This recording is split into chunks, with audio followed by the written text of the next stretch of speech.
হাসপাতাল নয়, বহিরাগতের মুক্তাঞ্চল। বাঁকুড়ার কেঞ্জাকুড়া প্রাথমিক স্বাস্থ্য কেন্দ্রের অবস্থা খানিকটা এখন এমনই। অভিযোগ, স্থানীয় এই হাসপাতালে নেই কোনো নিরাপত্তা রক্ষী, নেই আলোর ব্যবস্থাও। আর এই ব্যবস্থার সুযোগকে কাজে লাগিয়েই রাতের অন্ধকারে বহিরাগত আর মদ্যপদের মুক্তাঞ্চলে পরিণত হয়েছে বাঁকুড়ার এই স্বাস্থ্যকেন্দ্র। অবহেলিত কেঞ্জাকুড়া প্রাথমিক স্বাস্থ্য কেন্দ্রের অব্যবহৃত নার্স এবং চিকিৎসকদের কোয়ার্টার্সগুলি ঝোপঝাড় নোংরা আবর্জনায় পরিপূর্ণ। ওই কোয়ার্টার্সেই বসে মদ্যপানের আসর, আর তার প্রমাণ ছড়িয়ে রয়েছে সর্বত্র।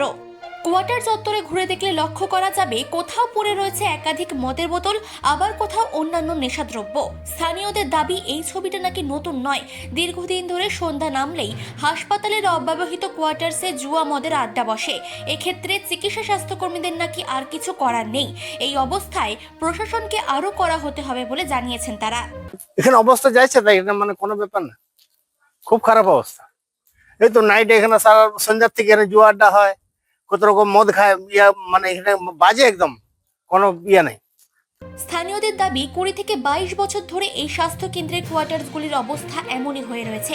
এদিকে 2011 সাল থেকে রাজ্যের ক্ষমতায় আছে মমতা ব্যানার্জি, তবে 12 বছরে একবারও এই বিষয়টির দিকে বর্তমান প্রশাসনের নজর পড়ল না কেন, এই নিয়ে উঠছে একাধিক প্রশ্ন।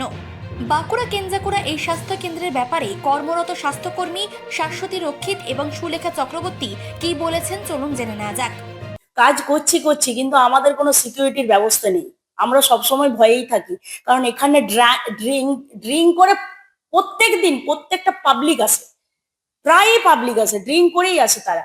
এবং ওরা এসে কি করবে না, ওরা এই যে আমাদের যেটা সিসি ওপি এসে বলবে ওইগুলো দে, আমরা তো ওগুলোর জন্য আলাদা বক্স করে দিয়েছি, সব করেছি, কিন্তু তাও ওরা জানেন তো আমাদেরকে হ্যারাসমেন্ট একটা, এতে আমাদের ভয়, কাজ করতে আমাদের ভীষণই অসুবিধা হচ্ছে।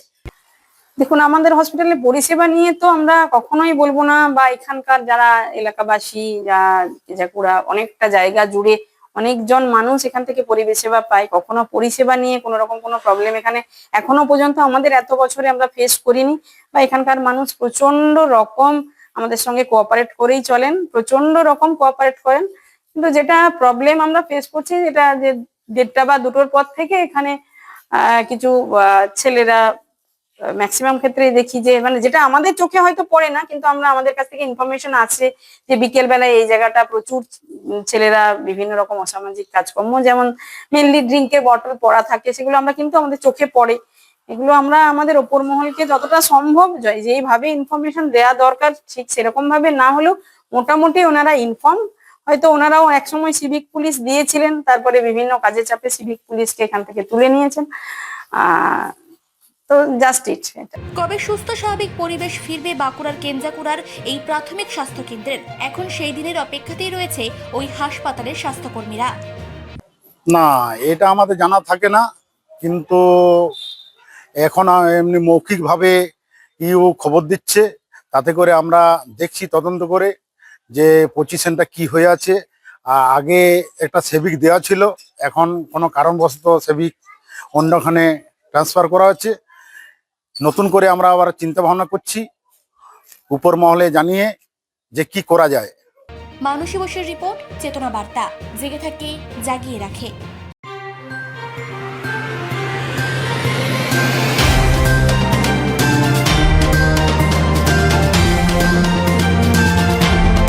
চেতনা বার্তা, জেগে থাকে, জাগিয়ে রাখে।